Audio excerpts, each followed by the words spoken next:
안녕하십니까 여러분, 사진가 이성일입니다. 오늘은 줌렌즈 얘기입니다. 요즘에 그 줌렌즈가 그 상한가를 달리고 있죠. 아마 이 시절에 그 최고로 인기가 좋은 렌즈라고 저는 생각을 하는데, 아마 많은 사진가 여러분들께서 아마 동의를 하실 거예요. 줌렌즈 성능이 워낙 좋아지고, 그리고 또 그 편리성도 상당히 향상이 되고, 그리고 대응 능력 뛰어나고. 그런데 제가 이 줌렌즈를 비판을 하려고 그러는 것은 아니고요. 과연 알고 쓰시는지 그 부분에 대한 겁니다. 제가 그동안 느꼈던 줌렌즈, 제가 생각하고 있는 줌렌즈, 바로 이 부분을 말씀을 드릴 건데요. 저 나름대로 줌렌즈를 좀 많이 써왔고, 저 역시 줌렌즈를 굉장히 좋아하고 사랑하는 사람이기 때문에 그런 사람의 의견이라고 생각을 해주시면 좋을 것 같아요. 자, 이제 오늘의 본론 시작하겠습니다. 과연 줌렌즈는 편리한가? 바로 이게 주제인데요. 저는요, 결론부터 말씀을 드리겠습니다. 상당히 까다로운 렌즈다. 전 이렇게 말씀을 드리고 싶어요. 왜 그러느냐면요, 제가 지금 여기에 줌렌즈를 몇 가지 놨습니다. 유형을 설명을 해드릴게요. 저는 좀 오래된 렌즈예요. 광각줌, 표준줌, 망원줌, 그리고 여기는 수동 광각줌 2035, 그리고 이 끝에는 중형줌.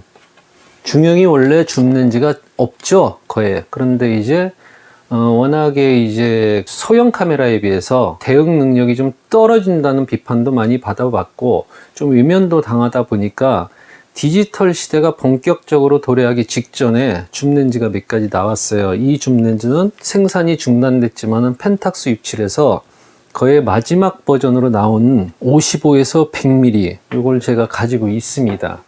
그런데 이걸 왜 보여드리느냐면요, 특히 사진을 시작한 지 얼마 안 된 분들, 저는 줌렌즈 사용에 있어서 굉장히 조심하라고 저는 말씀을 드리고 싶어요. 왜 그러느냐면요, 제가 한번 보여드릴게요. 요새 주로 2470 많이 쓰시죠? 표준줌? 거의 다 2470입니다.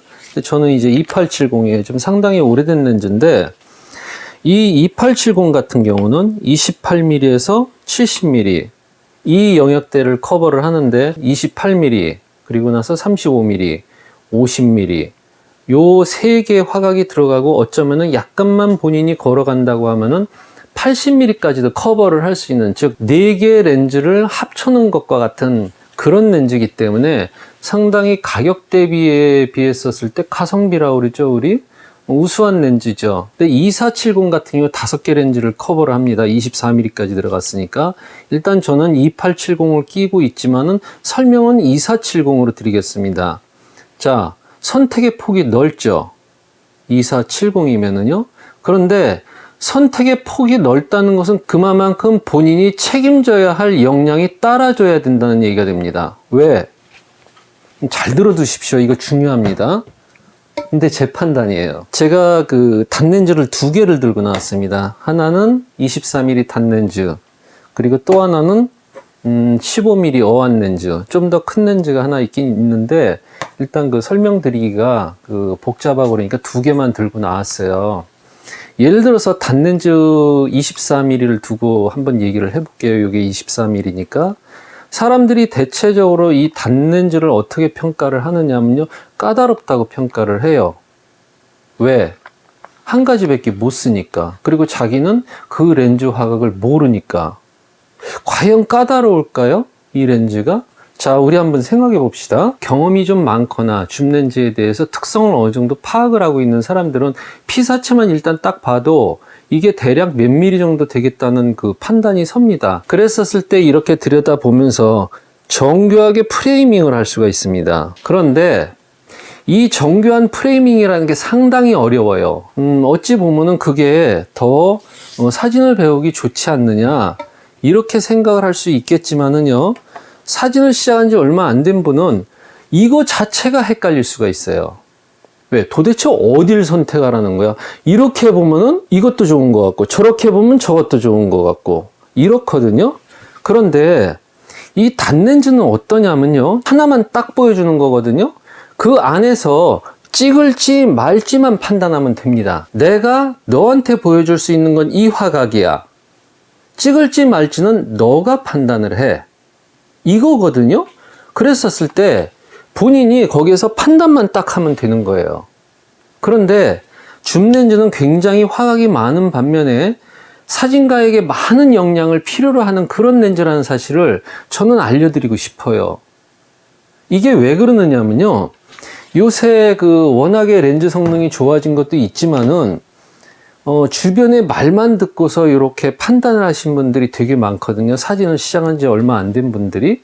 그런데 그분들이 실질적으로 얻어낼 수 있는 정보의 양이라는 건 전 한계가 있다고 봐요. 왜? 말하는 사람마다 다 다르니까. 판매 대리점이나 중고 카메라나 렌즈를 판매하는 곳에서도 새 물건을 취급을 하거든요.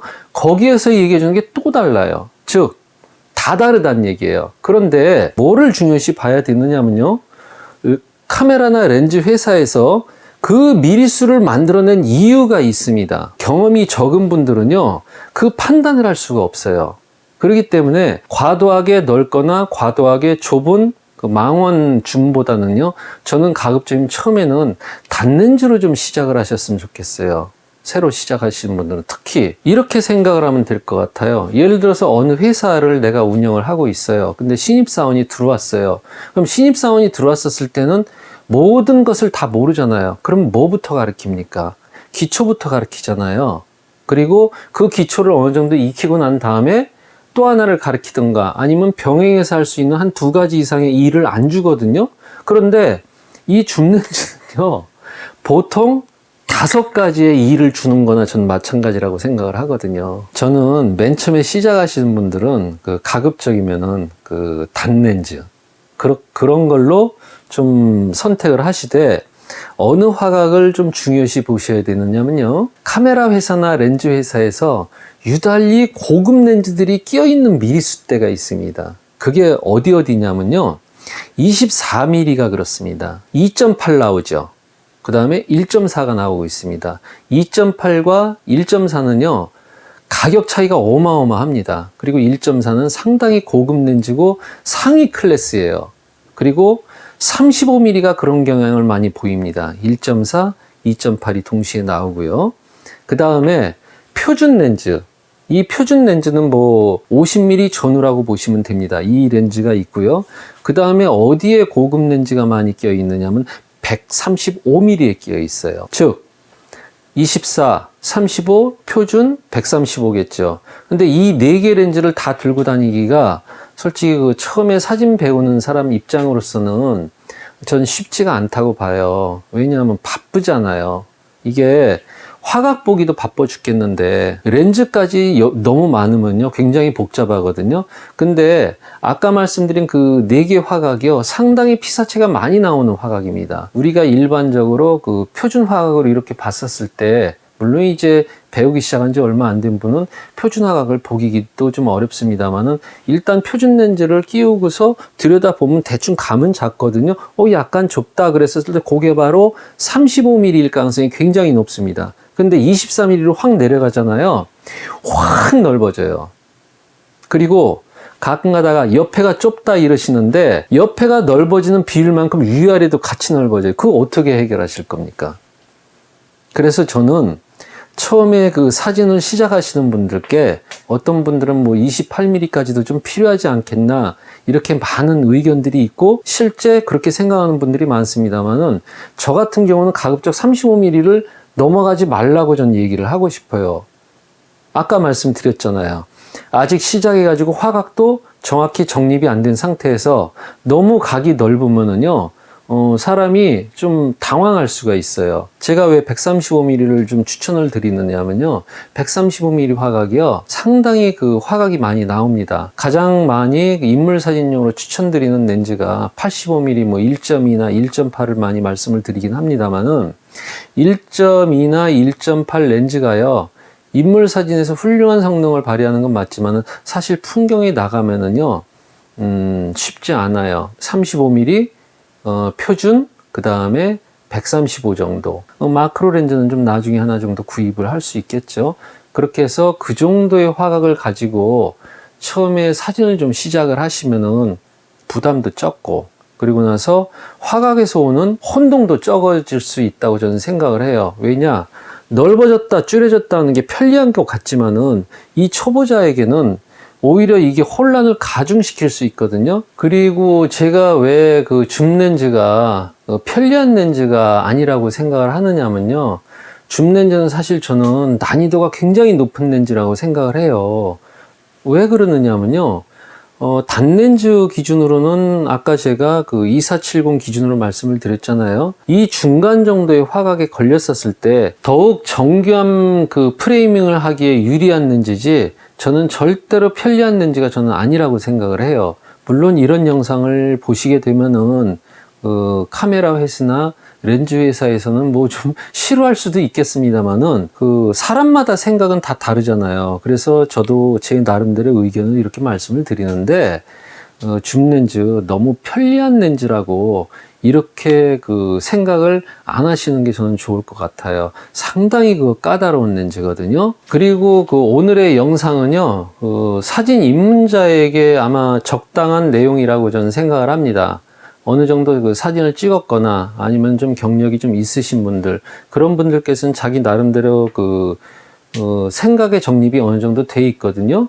그러나 이제 새로 사진을 시작하는 입장에서는 어떻게 해야 될지 모르잖아요. 그리고 아무리 주변에서 조언을 받는다고 해도 그 사람이 만약에 2470이나 2870급으로 사진을 시작했다고 하면요, 그걸로 가르쳐 주게 돼 있습니다. 사람은 누구나 자기가 했던 거 기준이거든요. 그렇지만 저는 제가 했던 거 기준은 아니에요. 그동안 이제 줌 렌즈도 많이 써보고, 단 렌즈도 많이 써보고 이러면서 시간이 지나면서 제 나름대로 어느 정도 좀 생각을 좀 정리를 한 상황에서 말씀을 드리기 때문에 판단은 여러분께서 하시는 거겠지만은 일단 제 의견은 그렇다는 것이죠. 그런 것을 전제로 두고 이 영상을 봐주시면 감사하겠습니다. 그러니 새로 시작하시는 분께서는 제 생각에는 35mm에서 135mm를 벗어나지 않는 것이 좋지 않을까, 그런 말씀을 드리면서 오늘 영상을 마치도록 하겠습니다. 감사합니다.